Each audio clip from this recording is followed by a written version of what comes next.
Hello दोस्तों, welcome है आपका हमारे एक और नए व्लॉग में। दोस्तों, अगर आप इतिहास, रहस्य और रोमांच में दिलचस्पी रखते हैं तो भूल भुलैया घूमना एक अनोखा अनुभव होगा। यह लखनऊ की नज़ाकत और नवाबी अंदाज को दिखाने वाली जगहों में से एक है।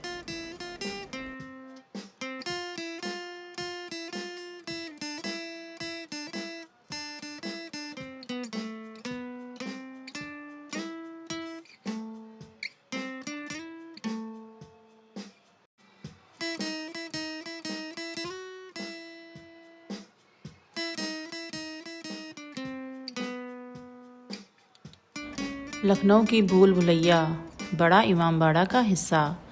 भूल भुलैया न सिर्फ अपनी अनोखी बनावट के लिए मशहूर है, बल्कि इसमें छिपे कई रहस्य और राज भी इसे और दिलचस्प बनाते हैं।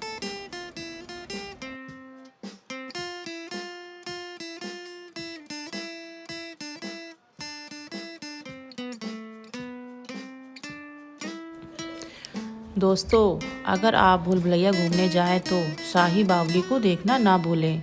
यह लखनऊ की शानदार विरासत और बेहतरीन वास्तुकला का हिस्सा है।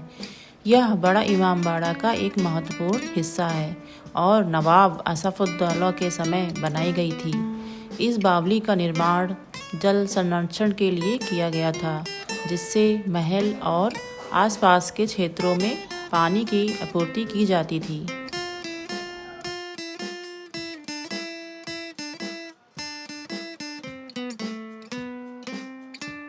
बावली की खासियत यह है कि इसे इस तरह से डिजाइन किया गया है कि पानी का स्तर बदलने पर भी इसकी सीढ़ियाँ सूखी रहती हैं।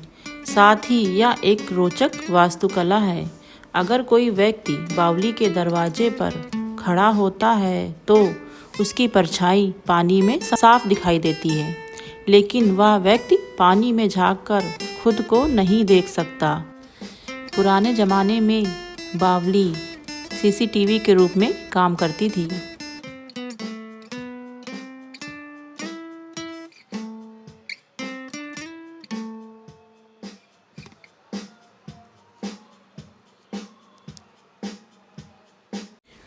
दोस्तों, भूल भुलैया और बड़ा इमामबाड़ा की पूरी इमारत बिना किसी लोहे, बीम या लकड़ी के सहारे खड़ी है।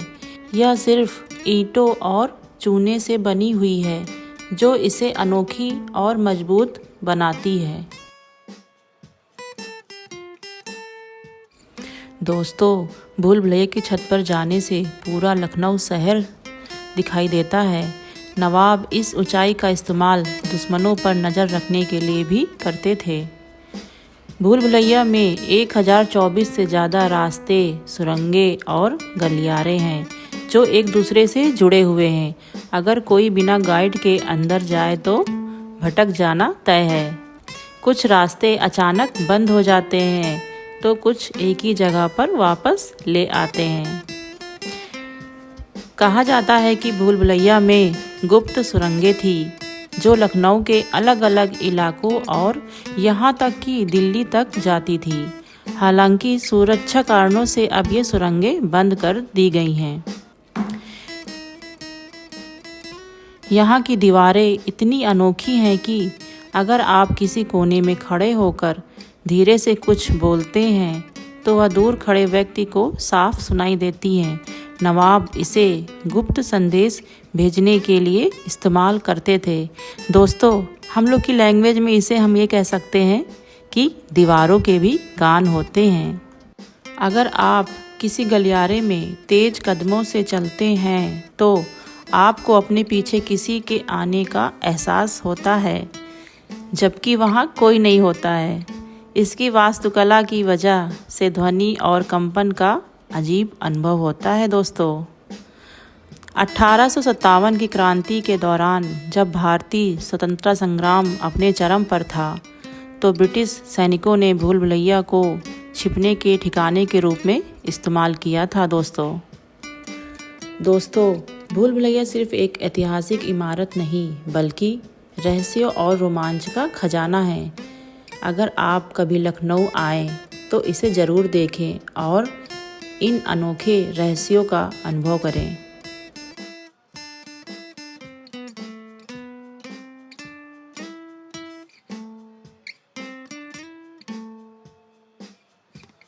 इधर इधर ये गेट को देखिए, गेट का नाम है रूमी गेट। इधर से देखोगे 3 गेट 4 मंजिल है, जब उधर से देखोगे तो 1 गेट 1 मंजिल है। फिल्म बनी थी गदर, गदर में बनाया लाहौर का गेट, इस बार बनाया लाहौर, इस बार बनाया इंडिया।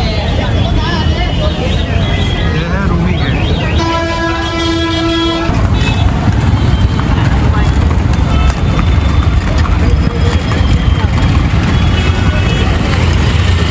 देखने का बुलबुलैया, कानों से सुनने का मुजरा और बोलने के लिए लखनवी तहजीब, लखनवी अंदाज, खाने के लिए गुलाब रोटी, लगाने के लिए ईटर और पहनने के लिए लखनवी चिकन और घूमने के लिए घोड़ा गाड़ी।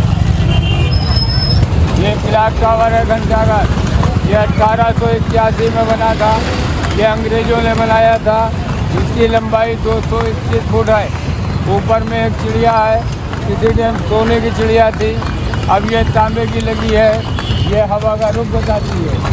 ये लंदन के बाद दूसरा आपसे लखनऊ में बना है। लंदन में बिग बैंड है, ये बिग बैंड की काफ़ी है। गरीबों के लिए, सिपाहियों के लिए बनवाया था नहाने के लिए, और इसका पानी भी किसी टाइम गोमती नदी से आता था, अब नहीं आता है। सामने में हुसैनी गेट है, ये बगल में लाहौर का गेट बनाया है।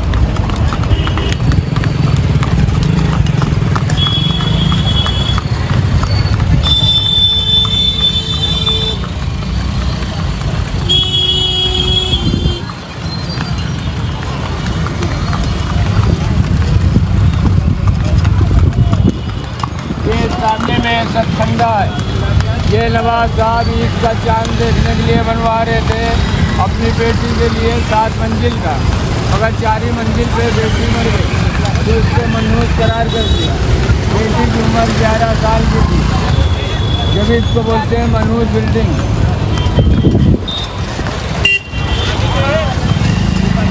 जिससे यहाँ पे सब कुछ बाबूजी छपाई होती है, छपाई की मदद से काम बुना जाता है। काम को लोग चिकन कहते हैं। लखनवी कुर्ता, कुर्ती, टॉप, साड़ी, सूट सब हैंडवर्क मिलेगा। ये गांव की लेडीज से सब पढ़ाई करके भेजती, तभी यहाँ पे धुलाई होती, तभी लगता है। आइए देखिए। दोस्तों, अगर आपको हमारा आज का व्लॉग पसंद आया हो तो प्लीज़ चैनल को सब्सक्राइब करिए, लाइक करिए और ज़्यादा से ज़्यादा प्लीज़ शेयर करिएगा। कमेंट करके बताइएगा आपको हमारा आज का व्लॉग कैसा लगा। तो फिर दोस्तों मिलते हैं हम लोग एक और नेक्स्ट व्लॉग में। तब तक के लिए बाय बाय।